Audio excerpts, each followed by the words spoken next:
Baik, bismillahirrahmanirrahim. Assalamualaikum warahmatullahi wabarakatuh. Perkenalkan, nama saya Putri Handayani, NIM 2023 0110800101. Saya berada di kelas 4C Prodi PGSD. Dan di sini saya akan membuat tugas video saya, yang dimana tugas ini diberi oleh Ibu Kasturi dengan mata kuliah Pratikum IPS SD. Nah, adapun yang pertama yaitu asal-usul berdirinya kampung ini atau nama kampung ini. Yang dimana pada dahulu ada seorang pendatang yang berasal dari kota Bima atau bertepatan di desa Teke. Dengan berjalannya waktu, kampung ini pun dipenuhi oleh orang-orang pendatang. Dan dari Teke di kampung ini pun dinamakan dengan Rasa Teke atau Kampung Teke.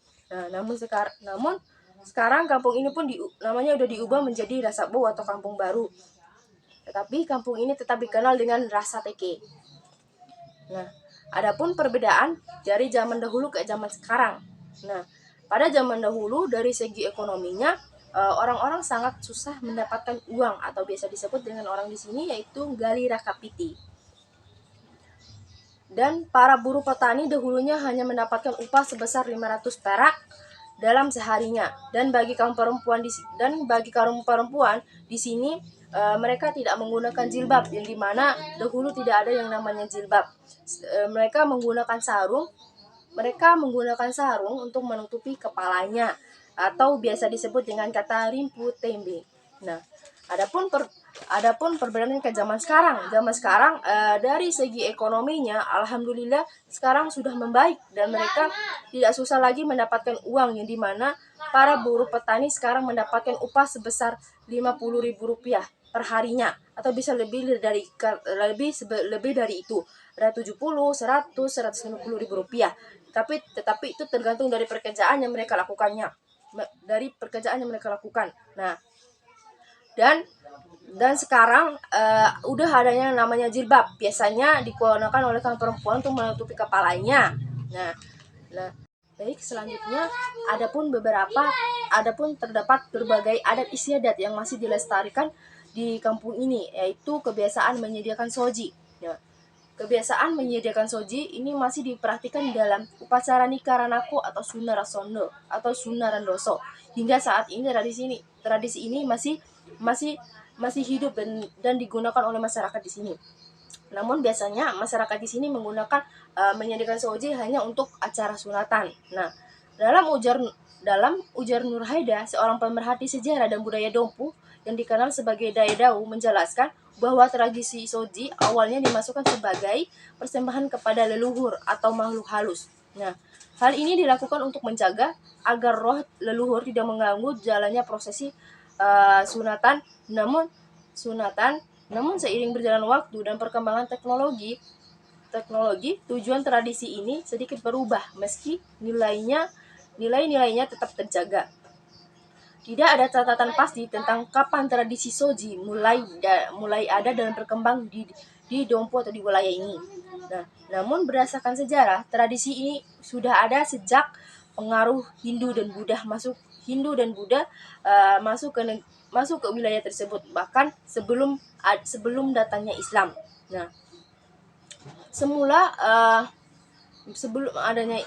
datangnya Islam. Nah, selanjutnya itu semula untuk persembahan Beiru'u kepada seorang penguasa alam atau roh leluhur dan makhluk halus atau jin. Ketika Islam masuk, soji atau sajen atau setelah pengaruh Hindu menjadi soji resangga dijadikan sebagai aksesoris atau riasan pada upacara-upacara tertentu. Nah, itulah yang diwariskan sampai saat ini. Selesai acara, soji atau sajen tersebut dibagi-bagi dan dimakan secara bersama-sama. Nah, tradisi soji menjadi contoh bagaimana budaya lokal dapat terus hidup dan berkembang meskipun zaman terus berubah. Ini bukan hanya tentang menghormati leluhur, tetapi juga tentang mempererat kebersamaan solidaritas di antara masyarakat Dompu dan wilayah sekitarnya. Baik, segitu saja yang saya dapat jelaskan. Lebih dan kurangnya saya mohon maaf. Wabillahi taufiq wal hidayah. Wassalamualaikum warahmatullahi wabarakatuh. Baik.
Doudoro terbang tak pernah letih,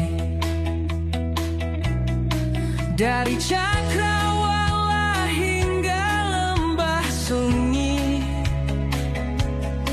menangkap dunia dari sudut sakti. Lensa menari di angkasa bebas,